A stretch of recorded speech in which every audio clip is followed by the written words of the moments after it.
I'm Inga, and I got involved with VGSS back in 2008.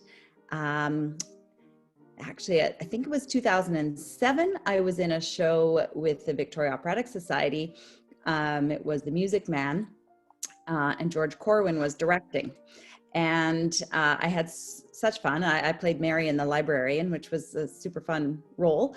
And afterwards, I hadn't done any singing and acting really for about 11 years. I had children of my own and a career, music teaching, and was still obviously doing all that. But I suddenly woke up to the fact that I haven't done any singing for myself in a long time. And I did a Bachelor of Music in Voice at UVic. And so I just thought I need to get back into doing something. And then I looked into Victoria Operatic Society and got that role. And then George Corwin was directing. And so afterwards I thought, I can't stop now. I've got to do this again. So I asked him, where do you think I should go next? What should I do next? Do you have any ideas? And he was already slated to direct Patience with Victoria, Gilbert and Sullivan Society. So he said, well, I think you should audition for Patience. And so I said, okay, I will do that. And funnily enough, Chris Moss, seems to me he came to see The Music Man, and he came backstage one night after the show and he said, I'm directing Patience, stage directing, and I hope maybe you'll come out and audition for the Victoria Gilbert and Sullivan Society. So I was hearing it now from sort of two places, this Gilbert and Sullivan Society that I didn't know anything about. And so I thought, okay, I'll go do that. So I auditioned for Patience, and I did land that title role of Patience, which was super fun, and got to work with George again then, and with Chris Moss too. I had sung a couple of GNS pieces during my university time, but really didn't know anything about the shows as wholes. And I found that, wow, you kind of have to be in a show to really appreciate the clever humor and the amazing music. And so after that show, I just needed more of it. I wanted more of it. I was sort of smitten. So operetta, I guess, and maybe specifically Gilbert and Sullivan, is just such a great bridge between musical theater and opera. And as a trained singer, I really craved singing some really good stuff. What's your experience been like with GNS, just either being part of the board or part of the shows? After Patience, I played Mabel in Pirates Penzance, and Josephine in HMS Pinafore, and Yum Yum in The Mikado, and Phyllis in Iolanthe, Janetta in Gondoliers, and Angelina in Trial by Jury. I think that's it. I think that's 7 roles. And there were a couple of those shows that were repeats too. So I actually played Mabel twice, plus sang it in concert at some point, and HMS Pinafore. Yeah, I feel extremely privileged to have been able to play all those fantastic roles and sing all those amazing pieces, and to have been on stage with so many different people. Some of them were the same people. And as far as the board too, I suppose it's that gratitude that made me think I really want to, not just be on the stage, but to do what I can to help this society maybe move forward, or just keep going, or just do my part in that way too. And so I was on the board for 5 years, and 3 of those were, I was president. And yeah, it was kind of some hard times too, because Gilbert and Sullivan is a bit of a tricky niche of musical theater, operetta. It's not everybody's cup of tea, and yet I think it could be a lot more people's cup of tea if they just give it a chance or explore it a little. And I always felt like, wow, there's all these great singers out there, and they really need to come and audition because they just don't know what this could do for them. I mean, from my own experience, I know what it did for me, and I just would love to be able to pass that on to other singers, young singers, to say, this is such a great place, such a great training ground for more, bigger things to come, or just if this is what you want, because you want this a part of your life. Such high quality productions where professional orchestra and excellent direction and great singers and great music to work with. So that's not that common, and it's just such a great place for singers to build on their skills. The being on the board, it really gave such a, an insight to all the other parts that go into putting a show together. And, when you're on the stage and you don't have to deal with that, those parts, it's also such a pleasure, right? I kind of realized, oh my gosh, like all these years I've just been enjoying the stage part, and I didn't have to do any of this backstage stuff. Behind the scenes, how you have to work to get your team, your creative team together, and you want a good creative team, and you want a team that works well together, and all of these things that really make a show happen. So that was a learning curve for me, and a really interesting experience. So I was happy to be able to give what I could in that way. I think as president, maybe what I offered most was my connections to the artistic community and other people in that community, and just bouncing ideas off of those people at Pacific Opera, and I was in some of those shows too, so I was able to sometimes recruit great singers from there to come and audition for us, and just brainstorming with people in the community, in the arts community, who I am connected to just because I've lived here a long time and maybe done been involved a fair bit. So maybe, I don't know if that was my, what I offered the board the most of. Sometimes, of course, you look back and go, I wish I could have done more. I always hoped that maybe we could, in a way to keep our society sustainable, maybe an idea is to do some things outside of Gilbert and Sullivan, and whether that, goes into musical theater, or is it stay within the operetta genre. But tricky thing is, a lot of operettas that are out there are more obscure than Gilbert and Sullivan. So I'm not sure that was, would be a way to keep things rolling and sustainable, and attractive to audiences and to younger singers and actors, and or do you branch into something that's quite different than Gilbert and Sullivan, to attract other people? So it's a hard thing, and we certainly went down a lot of roads discussing that as a board. All right. Do you have any favorite memories, either being on stage or behind the scenes? Right.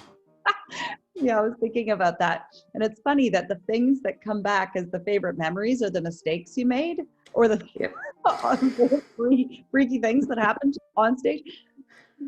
So, yeah, I have to think back to the second show I did, which was Pirates Penzance. I lost my wig once. It was in a big, full company scene, and I was sort of hidden. And as far as I know, because I knew people in the audience that night, nobody knew. Even people on stage didn't know what happened. But my whole wig came off. I wasn't sure if the wig cap came off too, or was it just the wig? So, what was I looking like as my wig fell off? But I just sort of quickly, went down and I put it back on.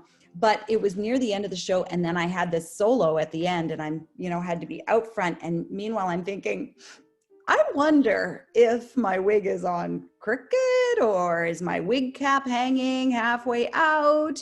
I don't know. And I mean, I tried to fix all that behind people, you know, but no mirror or anything on stage. So another time I just about lost my skirt on stage. This was the second time I played Mabel. So that first one was the first time I played Mabel in Pirates in 2009, I think. And then in 2016 or something, I played Mabel again. And that time I'm cursed with Mabel. So my skirt about fell off because I hadn't done up the zipper, because I wore this costume. It had quite a long top in the back. So the zipper wasn't visible. And I guess I had done up the snaps, and they were really heavy duty snaps, but I hadn't done up the zipper. And then my skirt was quite long, and my stage partner stepped on my skirt quite hard. So those snaps came undone, even though they were like industrial snaps that Norma, our wonderful costume designer, had put on there because she knew. And if I had just done the zipper up, the zipper would have held it, but I hadn't done the zipper. So there we are. I'm about to do Poor Wandering One, the big aria, Mabel's big aria. And he, at some point in the middle of it or right before it started, he stepped on that skirt. My snaps came undone, and I felt my skirt just go whoosh. And it didn't go all the way down. I just felt it was going to, like, and I just then kind of gathered it in the front. Of course, I had this long top over top too, but I just sort of gathered it in the front. And for throughout the entire aria, I had to kind of hold my hand there, holding up my skirt. And the funny thing is, I thought this has got to be really obvious. After this thing happened, then Frederick and I go back behind, and but we're still on stage, but we're sort of hiding behind an umbrella. So behind that umbrella, I'm whispering to him, you've got to hold this umbrella and you got to hide me, because I've got to do up my skirt now. And this young guy, like, I don't know, he was like 22 or something. And he holds the umbrella, and I just have to like really get my hands right up under my big long top and just like completely dress myself again on stage. But thank God for that umbrella. Just what a great bridge it is, Gilbert and Sullivan is, for between musical theater and opera. And really the music that's there, that's in it, is more operatic than it is musical theater, I would say.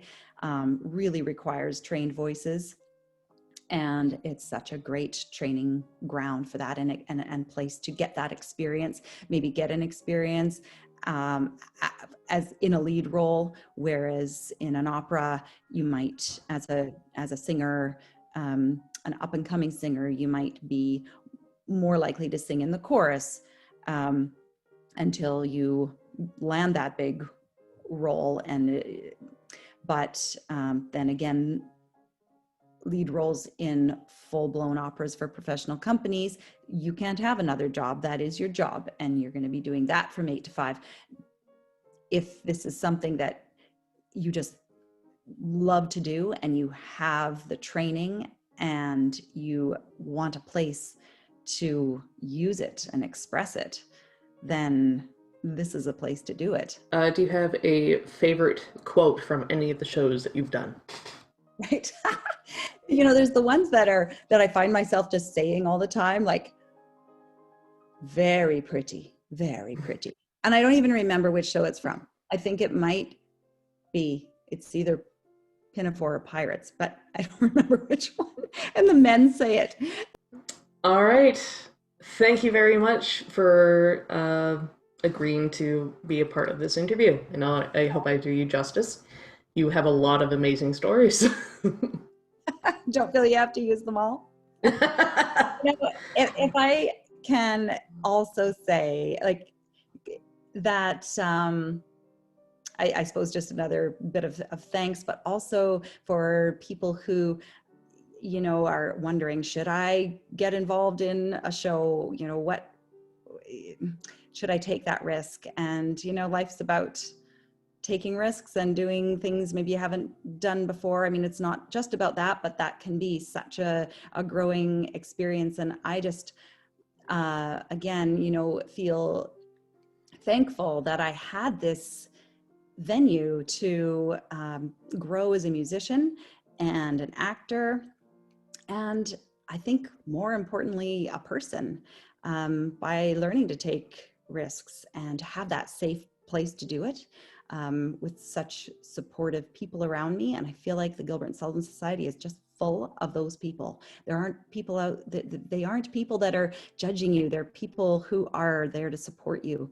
I felt incredibly supported by George Corwin, and, you know, various directors that we had, but also by just all the people on stage with me. I remember one time I completely forgot my line. I was in the middle of my solo, but there were other solos, and I somehow forgot mine. And the chorus, the female chorus right around me, they just came in and they sang for me. And then they